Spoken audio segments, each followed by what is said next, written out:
show. Happy Monday. Happy Monday, everybody. Hope you guys had a terrific weekend. Hope you watched some basketball. You said you were watching basketball.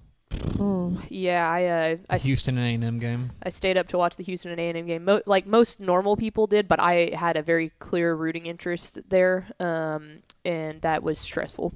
It was very stressful. To be clear, I guess we should say that, you have a rooting interest because my fiance works for the University of Houston Athletic Department. Correct, yes. I do not have a rooting interest when it comes to covering games. Yeah. I'm not covering this game, and any normal person would support the team that Correct. their spouse or future spouse works at. So Correct. I have no issue with yes, good clarification, but I have no issue with saying I was rooting for Houston last night clear, based off of that. Yeah, just be very, very clear. Dateline. Washington, D.C., the swamp. Is that what they call it? Let's go to the swamp. Okay. Have you seen the news of what the Department of Justice has rolled out as far as vis-a-vis Apple? Mm-mm. You haven't seen this? So I don't think so. The long story short, the Department of Justice has rolled out a sprawling antitrust lawsuit against Apple. Okay. And specifically about their saying that they have taken steps to ensure that they have a monopoly of the smartphone industry, is what they're saying. That's what they're saying. Okay. Seems like any other business. Yes, but you can't have monopolies are bad. Yeah, Monopolies are illegal. that's true. I should be very clear about that. And you take a look at, and over the course of this sprawling kind of complaint and this sprawling antitrust suit, is a variety of a little technical mumbo jumbo, but I just want to read one part of this from the story on Wired. Wired, you can read it anywhere, but I found this to be Wired. It's pretty good. Quote: "The suit includes references to the negative cultural and emotional impact of the restrictiveness of some Apple products.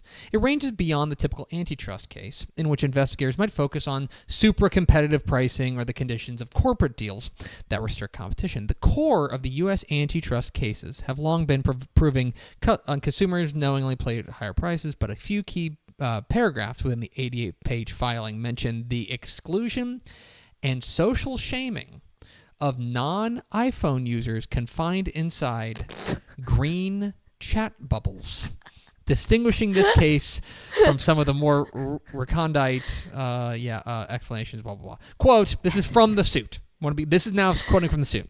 Oh, at Matt "Many Step. non-iPhone users also experience social stigma, exclusion, and blame for, quote, breaking chats, end quote, where other participants use iPhone." Hard agree. Keep the blame going.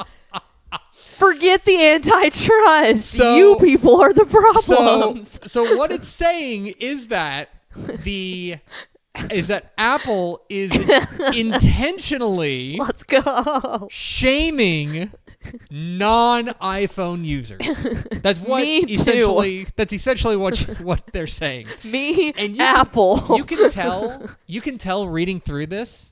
Ava, knock it off. Bad Ava. You can tell that at least one of the lawyers at the DOJ has an Android. Oh, absolutely. Because he or she wrote that. It was just okay, I will write this segment. I was going to say, I can tell you, right now, as my cat just annihilates my arm, I can tell you that Step is slamming on the table and going, thank you.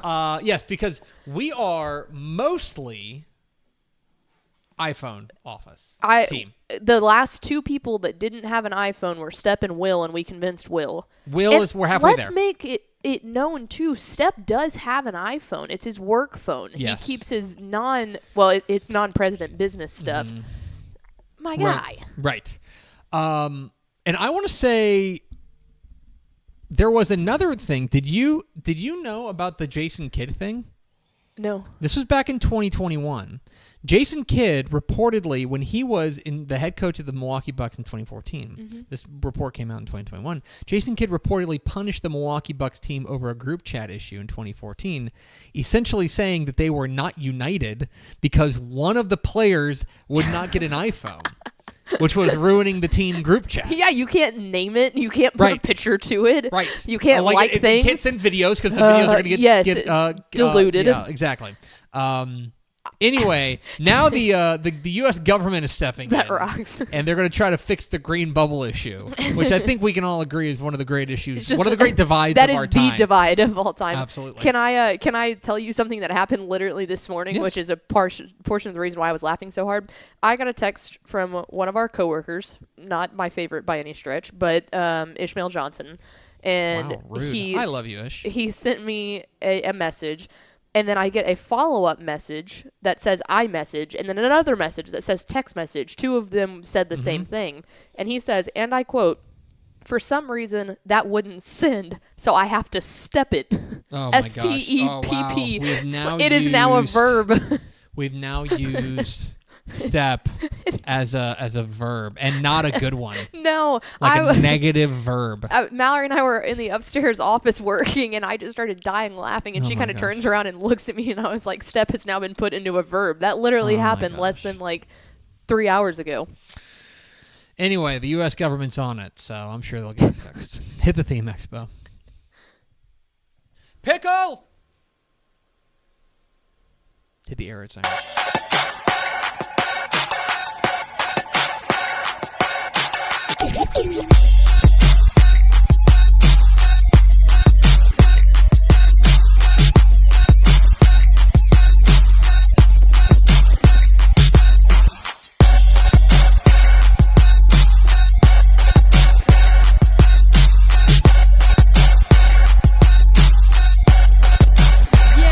Yes! Yo!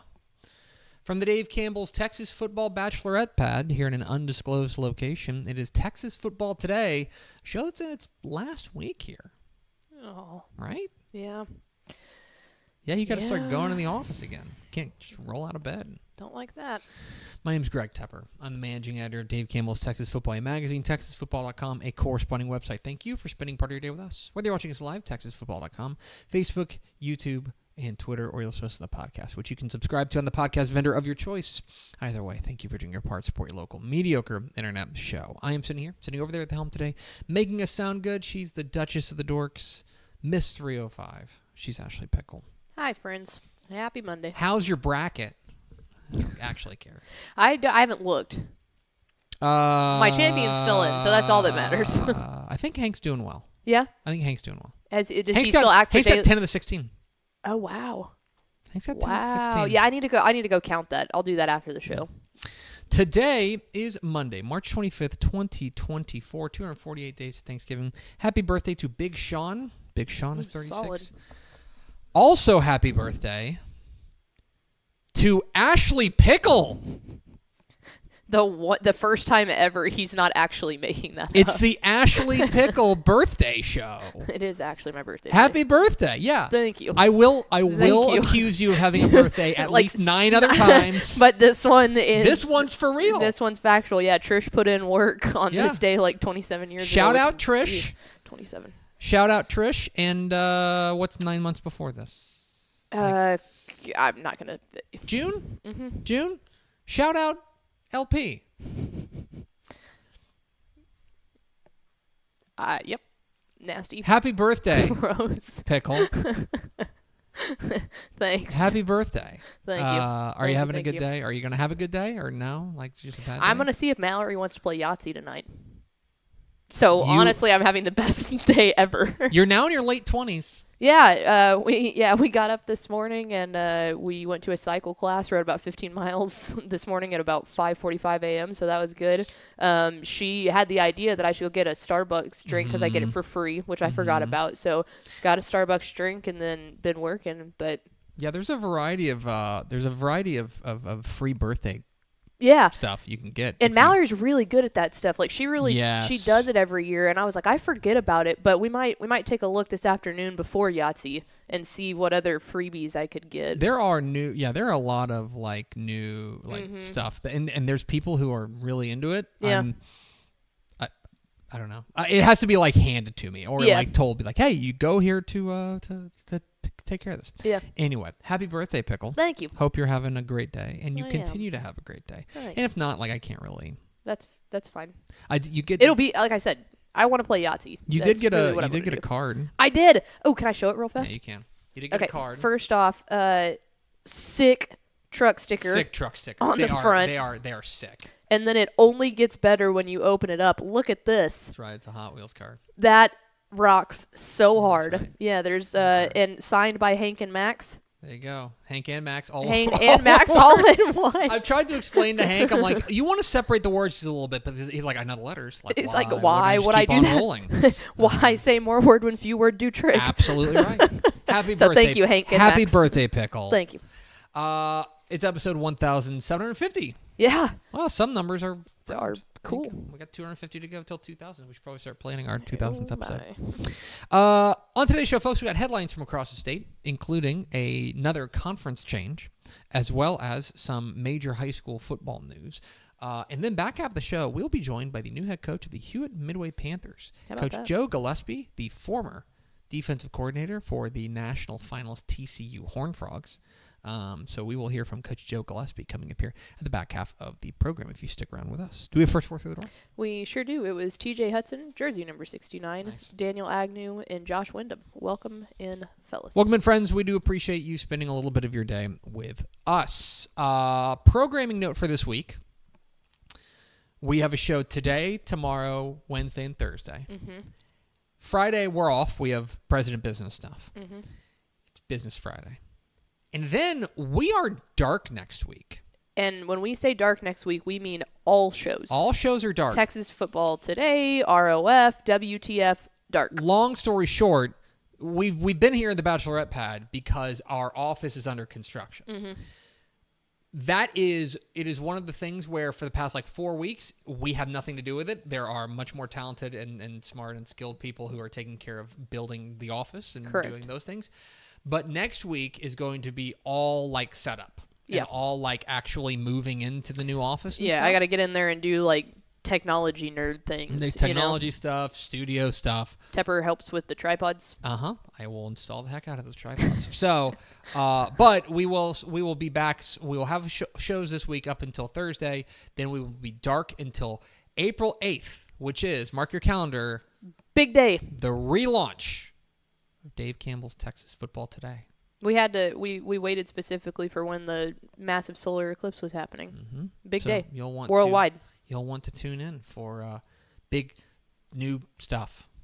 Correct. Is that a good tease? I liked it. Let's get to some headlines from across the state of Texas. This is coming from our friend Corey Hogue on TexasFootball.com. It's actually late breaking news, and that is that UTRGV, the University of Texas Rio Grande Valley, has announced its intention to leave the WAC on July 1st this year and join the Southland Conference. Now, from a football perspective, this doesn't really have a whole lot of impact. Oh, it does and it doesn't, in the sense that UTRGV, you may note, has not played a football game. They are presently not playing football. They will start playing football in 2025, and they will do so as part of the Southland Conference. They were a part of the WAC. They've been playing other sports there, basketball, all sorts of stuff there. They estimate that the total round-trip mileage will be saving nearly 13,000 miles. Holy cow. Overall. Wow.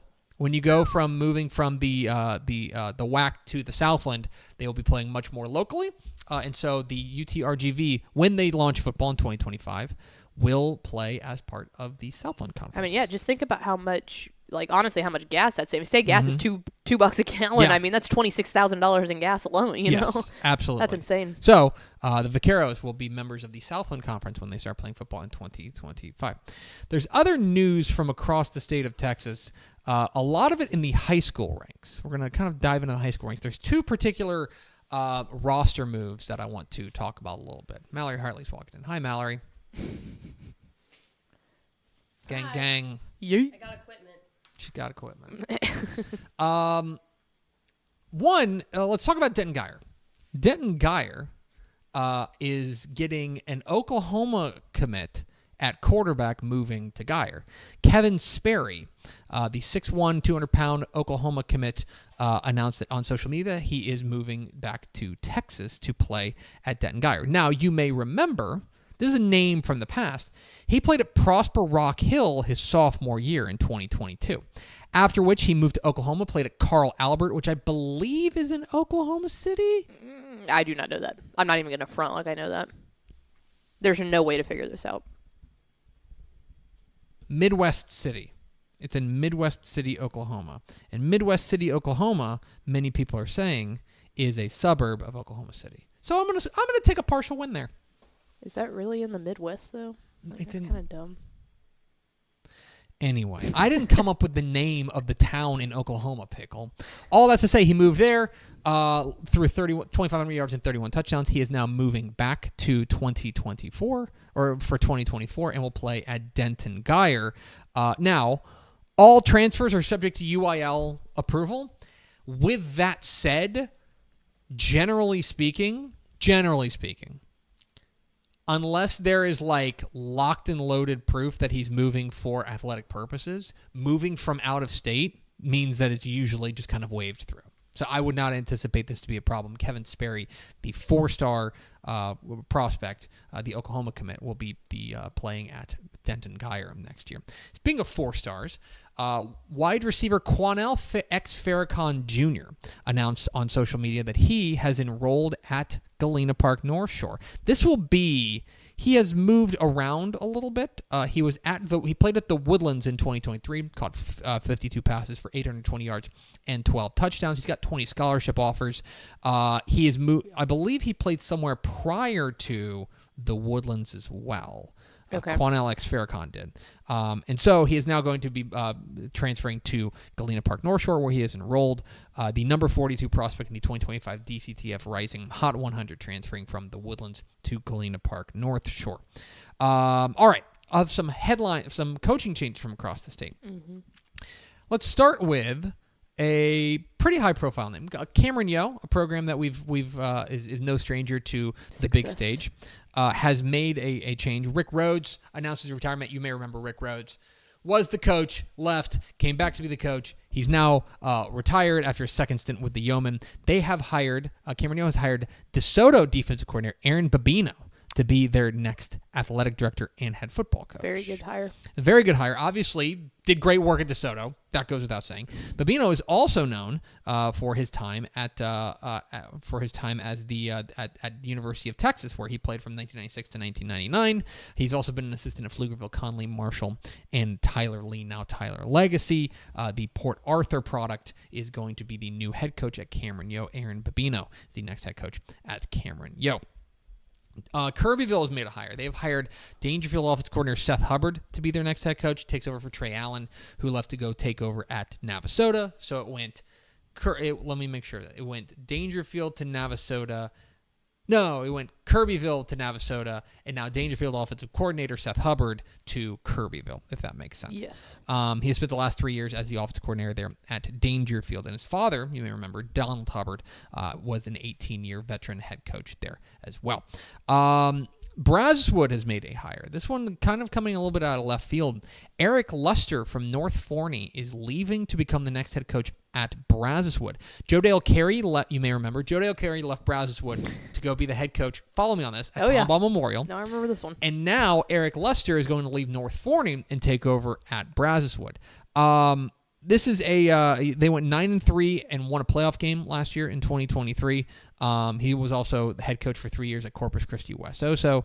He is a guy who has been around the block a little bit, but Eric Luster, the new head coach at Brazowood. How about a state championship, champion team hiring a head coach? Timpson has hired a head coach, kind of. Yeah. You may remember they won a state championship last year. Kerry Thurwanger retired afterwards, and they have officially promoted Patrick Gandy, their defensive coordinator, to be their next athletic director and head coach. He was, from what we understand, Kerry Thurwanger announced his retirement in January. Patrick Gandy was serving as like the interim Yes. And they've just been like, yep, you're the guy, and file that under if it ain't broke, don't fix it. Things are going pretty well at Timpson, and Patrick Gandible, the next head coach of the reigning 2A Division I state champion Timpson Bears. Corpus Christi Flower Bluff has promoted their defensive coordinator, Clint Elwood, to be their next athletic director. I like that one and a lot. Head coach.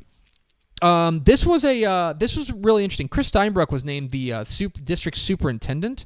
He said he's back in October. He was the interim superintendent. He said, okay, I'll finish out the year, but then I'm going to need to move out, and I can't be head coach. Flower Bluff's a pretty big school. Oh, yeah. Can't be superintendent and head football coach. That might work in like 6-man. Right. Oh, yeah. That doesn't work in a program like that. No. This was, and especially not superintendent. Yeah. If you wanted to try and say Yes. like principal, maybe Yeah. superintendent, that's way too much. Steinbruck was named the lone finalist for the superintendent job. Great. That opens up the job. This was not a big surprise. Clint Elwood was the longtime assistant coach there under Coach Chris Steinbruck, and they made it permanent that he will be the next head coach. It was more or less kind of a formality, but the next head coach there at Corpus Christi Flower Bluff will be Clint Elwood. That's on TexasFootball.com. The Pampa has come open in an interesting move. Pampa is in search of a coach, as Cody Robinson is leaving to be an assistant coach at Gilmer. This is reported by our friend Cale Steed at Press Pass Sports, but Pampa athletic director and head football coach Cody Robinson announced he's resigning to become an assistant coach on the defending 4A Division II state champion Gilmer Buckeyes. Robinson is an East Texas guy. He's from East Texas originally, but he spent the last few years there in West Texas. There at Pampa, he will be returning to East Texas now, as he is joining the staff there for Alan Metzel at Gilmer. Leaves open a big job there in the Panhandle, as Pampa is now open. Finally, Marlin. Mm-hmm. Bit of a revolving door down there. But Jeff Rogers, the defensive coordinator, has been promoted to be the next head football coach. Ruben Torres left after 3 seasons to go be the offensive coordinator at Naaman Forest in Garland. And they have now a new head coach in Jeff Rogers, the former defensive coordinator, getting the promotion. That is all the news that's fit to print. You can find all of it at TexasFootball.com. We are at Texas Football Today. We're here every weekday at noon on TexasFootball.com, talking football in the Lone Star State. You can follow us on Twitter at DCTF, like us on Facebook, Facebook.com/Dave Campbell's. Follow us on Instagram, Instagram.com/Dave Campbell's, and of course, see us at TexasFootball.com. Coming up here in just a moment, the former defensive coordinator for the national finalist TCU Horned Frogs is back in the high school football ranks. We'll talk live with head coach Joe Gillespie of the Midway Panthers. But first, a word from these goods and services. I feel like bustin' loose, bustin' loose. Come on, get on up. Oh yeah, get on up. Bustin' loose when you wanna sing. Bustin' loose, baby, do your thing. Talking about bustin' loose, yeah. Hi, I'm Jennifer Potter, Executive Director of Be Well Texas. Too many people are struggling alone these days, and alcohol and drug deaths are increasing. We started Be Well Texas to offer high-quality, science-based addiction treatment and recovery services anywhere, even at home. We provide compassionate, caring support virtually or in person. In many cases, there is no cost for treatment if you don't have insurance. Really. Welcome to Be Well Texas. We're glad you're here. Wing is the largest residential drone delivery provider in the world, delivering to your home in less than 30 minutes. Order using an app just like other popular delivery services, and Wing's automated drone takes care of the rest.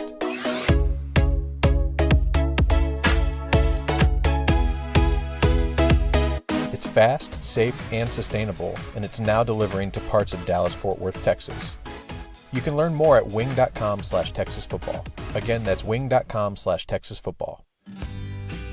Born and bred in Texas hits a little different, as it should. Texas loves doing business with fellow Texans. VCR now takes its Texas roots as seriously as its many partnerships with schools and universities around the state.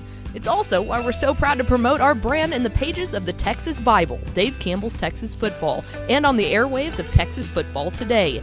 Driven by producing quality broadcast video, state-of-the-art audio, and LED video scoreboards at affordable prices, VCR Now makes sure to listen to your needs in its athletic department before recommending the next best steps. Building great products is our business, and it's our focus on building meaningful, long-term partnerships with our clients that sets us apart. From our 24/7, 365-day help desk, the training lab in our hometown of Red Oak, or our sports marketing business plan that puts money back in the hands of our athletic departments we support, VCR Now is built to last. Reach out to us today at info@vcrnow.com or by calling 855-GO-VCR Now. Again, that's info@vcrnow.com or by calling 855-GO-VCR Now. Pickle, let's go to the hotline. You got me? Mm-hmm. Pickle, let's go to the hotline. And there's been a variety of coaching changes across the state of Texas in the Texas high school football ranks. One of the most high-profile ones happening in Hewitt outside of Waco, where the new head coach of the Panthers is Coach Joe Gillespie, who joins us now. Coach, how are you? Hi, I'm doing great. How are you guys doing? Thanks for having me. Yeah, absolutely. We certainly appreciate your time. You are you're coming off of a stint there in the college ranks, moving back to the high school football ranks to take over there at Midway. And I guess one question I have is what is appealing to you about coming back to kind of your roots there in the high school football ranks? Well, great question. I think I've got 100 reasons as to why, and had a great time at the college ranks and being at the University of Tulsa and TCU and being with some great people and got to be a part of some great teams and get to do a lot of things. But, I spent the first 21 years of my professional life coaching Texas high school football. And, I loved every second of it.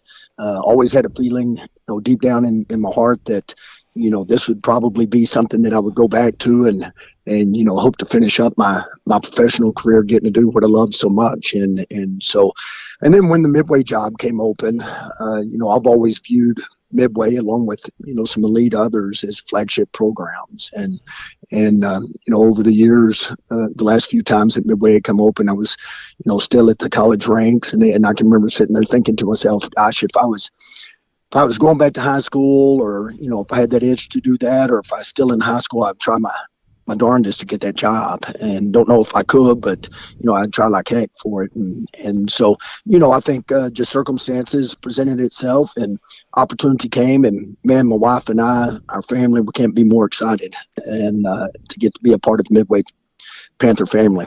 You mentioned, the high regard that you hold this Midway program, and you obviously you really cut your teeth. Most people probably know you from your time at Stephenville, where you led them to the 2012 state championship and went 72-23 in those 7 seasons there with the Yellow Jackets.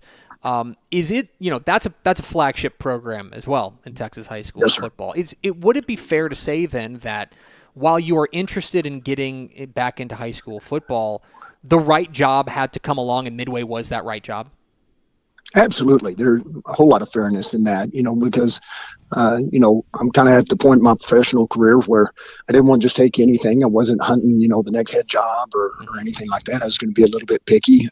Don't know that I could get it, but, I was going to be a little bit picky on what I was going to go after. And like I said, when this job came open and stuff, it was certainly one of those programs that I wanted to be a part of. I've always thought of it that way. Stephenville and Midway were in the same district with each other for just a brief stint. I believe it was back in 10 and 11. And, there were some great ball games. They had some great teams. You could tell that, the same type program as what I was used to. And, same type kids, just a lot more of them. Talking with Joe Gillespie, the head coach of the Midway Panthers here on Texas Football Today. Get involved in the conversation, #TF Today. Coach, you got hired back in kind of late January. You've had a couple of months there kind of getting to know the program, getting on campus. I'm curious, when you first talked with your players and introduced yourself to them, what was your message to your team? I think, our biggest message was that we're going to have fun. We're going to play physical. We're going to have a lot of faith in what we do and trust in each other. And, I gave them the view of where I what I thought about Midway from an outsider looking in. And because I want them to understand, the people across the state of Texas, not just myself, but across the state of Texas, how they view Midway. And, I understand that there's, been every team goes through some trials and some seasons, from time to time that may not be as good as you want it to be and stuff like that, but it was still viewed as one of the top tier programs throughout the state. And so I think it was important for them to understand where they're at and what they're doing and the legacy that they have to carry and that torch, so to speak.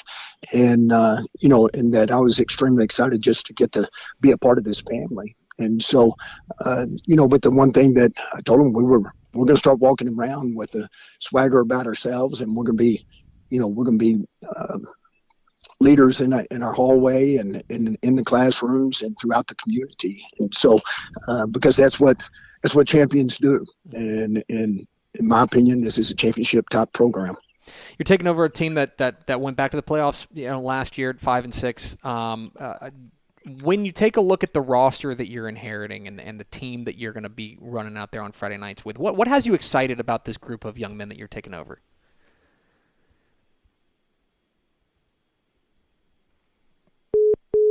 Yeah, you know what? I ask the hard-hitting questions, and some people can't handle the heat. I'm kidding. That's a joke. That's a joke. He's calling back. Coach, you got me? I got you. I wanted to ask you about what has you excited about this roster that you're taking over. Well, I think there's a lot of things. There's some key parts in there that got a lot of experience last year and they had some success. And Coach Martinez did a phenomenal job, and the rest of the staff of taking them through the district and becoming co-district champs. I think they got a taste. Mm-hmm. I don't know that I can put my finger on any one position or one person. I think there's some units in there, especially from an O-line, D-line standpoint, that I'm extremely excited about, and because that's where it always starts. And so, but they got a taste of that success, and once young men start tasting that, they want more of it. And so they did a wonderful job of doing that. And our job is pick up where they left off, and let's carry it on a little bit further. I want to ask you about, your previous job. You were there at TCU, a finalist for the Broyles Award as the nation's top assistant in being the defensive coordinator, leading them to the national championship game. Now that a couple of years have passed since then, I'm curious, when you take a look back on that 2022 team, and especially that defense that you were at the controls of, what was it about that team and maybe even that unit that really made them so special? That's a wonderful question. I mean, that's probably that. And, I've been fortunate enough to be a part of a few state championship teams and stuff. There's always just something so unique about them. And with that particular team, it was a little bit crazy because we played Michigan at the Fiesta Bowl. And I can remember being in a team meeting and Coach asked everybody that's ever played in a bowl game to stand up, please. And there was 4 guys on the entire team that had ever played in a bowl game, and here we are playing in the college football playoffs and about to play Michigan. And so that just kind of exemplifies the type of togetherness and brotherhood and belief in what we were doing, belief in each other, belief in the program that was taking place. And so it was all about culture. And, that's the same thing that we're trying to build here, build a similar type culture, but you got to create your own identity. And, every year is going to be different. Every team's going to be different, regardless of what you have coming back or don't have coming back. Every team's going to have to create its own identity. And so, that's certainly what we're trying to do here. But, those guys at TCU in 22, when we came in there, they were ready to start winning, and they were hungry, and they were willing to do whatever, whenever, and however. And obviously, it led to getting to play for a national championship. And finally, Coach, obviously we've been tracking what you've been doing on Saturdays for the past couple of years. Another guy that we've been tracking what he's been doing on Fridays, been wearing black and orange for the Aledo Bearcats, wearing numeral 0 in Jake Gillespie. Now, Jake is off to play at Stephen F. Austin I'm curious how excited you are to you're getting out of the college football game, but you're going to be right back in the college football game as dad. How exciting is that for you and your family? Oh, it is. It's huge, and love the kid. The kid loves the game of football, and I mean, he's poured his heart and soul into it. And he's had some older siblings to look up to and stuff like that. So he's had to fight for the food his whole life, and so he's got a little bit of junk in his neck.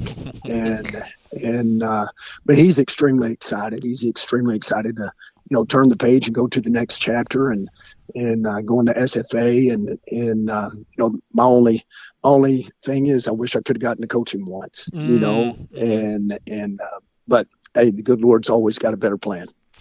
He's Joe Gillespie. He's the head coach of the Hewitt Midway Panthers. Coach, we sure appreciate your time. Congratulations on the new gig, and best of luck down the road. Hey, thank you, guys. I really enjoyed it. Appreciate the opportunity, and go Panthers. Absolutely. There goes Joe Gillespie, head coach, Midway Panthers. Join us here, Texas Football Today. Not often you get a national, a national finalist defensive coordinator coming to coach your job. But I think what's really interesting is what he mentioned about, that I really want to dig in on that was he wasn't looking for any high school job. Nope. He was looking for the high school job, the job that he, a chance to return. And I take him at his word when he talks about Midway as like one of those kind of flagship programs there, especially there in the Central Texas area. Well, and I think that just goes into a lot of different points in like careers and all that stuff, but really it just is a testament to what Texas high school football is, because you can sit there and go, oh yeah, well, you're a coach, clearly you want to go up to high school, and there are a lot of clearly you want to go up to college. There are a lot of coaches that'll sit there and look at you and say, no, I really don't have that desire. And it's not the fact that they don't want to be the best or take their career to the next step. They're like, no, Texas high school football is the best. Getting to really coach these kids and not have to deal with the recruiting and the this and the that. That's where my heart lies. I just like to coach ball, and a lot of people want to get back to that. And I think I think it's worth mentioning. Like he got let go by TCU after the 2023 season. To be clear, but there was gonna be a market for him. Absolutely. Let's be very clear about that. Someone was going to at the college ranks. There was absolutely going to be a market for him to stay in the college ranks, and I really do believe it was a choice. It was a decision to come back to call it his roots, in the high school football ranks. And yeah, I'm now old enough, and I've been around this job long enough that I saw him win a high school football state championship in 2012. I covered that game, and then now comes back, and he's going to be back at Midway after swimming through Tulsa and TCU and stuff. So it's very interesting, and I think that for a program that has needed a little bit of a steady hand, here's an opportunity. Here's a guy who knows his way. He knows ball, most certainly, and he's going to do great things there at Midway. Excited to see what he does. We appreciate Coach Joe Gillespie's time. Let's go over to the birthday girl, Ashley Pickle, for America's second favorite segment. Final thoughts. Cool thing that just got put out on our YouTube page. It's youtube.com/Dave Campbell's TF. We had one of our interns, Alfredo. Big fan of Alfredo. But Alfredo went out to the THSCA Rock Mentorship Program that they had, the Mentor Summit. That was in Arlington a few weeks back, and basically that's a hand-selected high school football coaches, and not only high school football coaches, but high school coaches. You've got more of the older experienced guys mentoring some of the newer, younger coaches, and so he got a little bit of a look into exactly what all that entails. Talked to Libby over there with the THSCA. It's a really interesting little thing, but if you've ever wondered what the THSCA Rock Mentorship Program is all about, please go to our YouTube page and check it out. You'll see that on a lot of social media bios. Oh yeah, you'll see that like something to be proud of. All caps, like ROCK, like in a lot of coaches' bios and stuff. And you're like, I'm like, if you've ever wondered what that is, this is a good look behind the curtain. It's a big honor too, because they don't take all that many, and every single year you either get to be a mentor or a mentee. But it's not near as vast of a opportunity that people get as you might think. So it's a high honor when you do get invited to go through the mentorship program. What do you want for your birthday? I don't know. What are you doing for dinner? This is a really important question. I haven't decided that yet. Wow. There's like you got a couple questions. In or out? I think I'm going to go in. Okay. There's an old family recipe that I've always said I wanted to make for my birthday that I have not made before. So I'm thinking now, I went back and looked, and my mom had sent me the recipe in 2017, and I still have not made it for myself. So I think I might give that a try. Okay. So family recipes and Yahtzee, hopefully. Tune in tomorrow for an exclusive breakdown of Pickle's birthday dinner. We'll see if it turns well, out happy birthday, Pickle. I hope Thank it's you. a great day. Thanks. I hope you have a lot of fun, and I hope nobody bothers you online. Thank you. It's going to do it for us. Thanks for spending a little bit of your day with us. Follow us on Twitter at DCTF. Like us on Facebook. Facebook.com/Dave Campbell's. Follow us on Instagram. Instagram.com/Dave Campbell's. And, of course, see us at TexasFootball.com. Thanks again to Hewitt Midway head coach Joe Gillespie for being our guest. For the birthday girl, Ashley Pickle, I'm Greg Tepper. Vince Young, please get your Player of the Year trophy. We'll see you tomorrow from App Tuesday on Texas Football Today. Man, Tuesday.